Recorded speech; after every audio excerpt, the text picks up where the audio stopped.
welcome to another episode of Let's Talk Review. I have a great new product that just came out, that was just released, that I can't wait to share with you. Now, one of the most exciting things about doing costuming or cosplay or whatever you want to call it is getting your accessories, getting all the little pieces, bringing them together and bringing that character to life with every minute detail.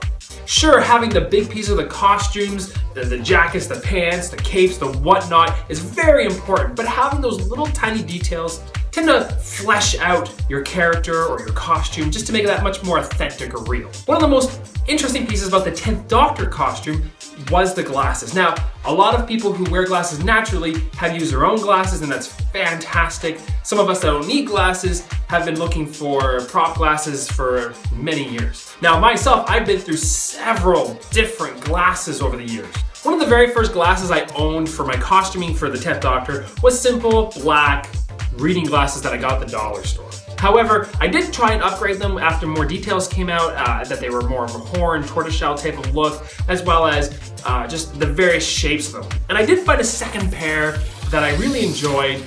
They're okay, they did their job. Up close didn't really matter me showing them off, but there are several details that were incorrect, like the bridge was quite wrong, the glass shape was wrong, but for a quick snap on, snap off for the costume, it worked out great.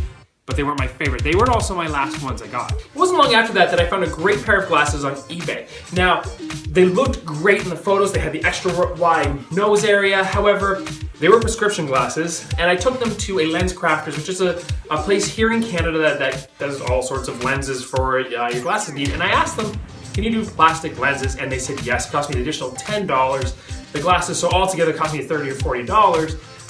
But they did look great, but they were a little large. So here you go, you can see them, you can see how large they are, as well as I have one little feature that's different from David Tennant, especially while trying to cosplay him, and that is that my ears are up higher than his. His are down almost level with his eyes, which would allow glasses to sit pretty much like this on them. But these ones were almost there. They had the thin arms and they had the wide brim, but they were just overly large. They were really close, and I was very happy to find them at the time, but man, they were just too big.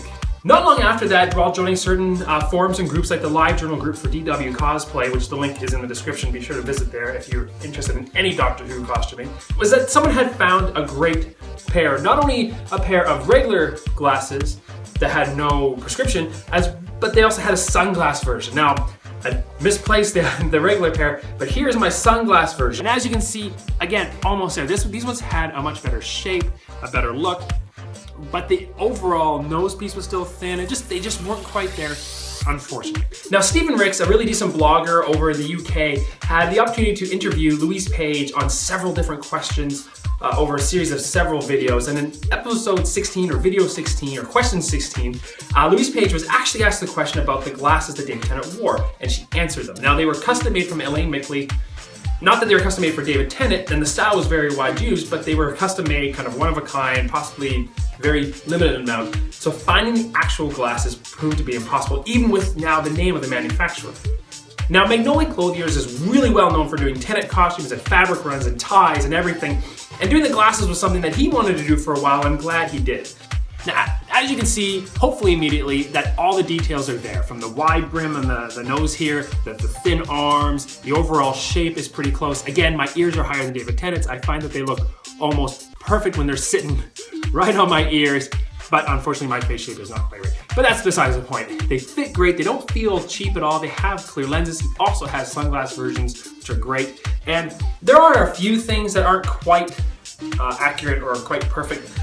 They do seem a little bit thick to me in certain areas, but aside from that, after seeing all these glasses that I just shown, I spent more than the amount I spent on these glasses alone to get to this level of perfection. With the exception of actually finding an actual pair of Elaine Mickley glasses, I think these ones are good. They are fantastic. I absolutely suggest you get them. If you're into Tennant costuming, if you're into the Doctor Who costuming, if you're into Doctor Who collecting of any sort of props, they're a fantastic piece for your collection. So overall, I totally suggest that you go to Magnoli Clothiers. His link is in the description, as well as some links to some other things, including the blog that Stephen Ricks has started for a lot of the Doctor Who costuming questions. Be sure to go on there, comment, like some of his things as well. If you liked this video, if you have any questions or comments, ask me in the comment section below.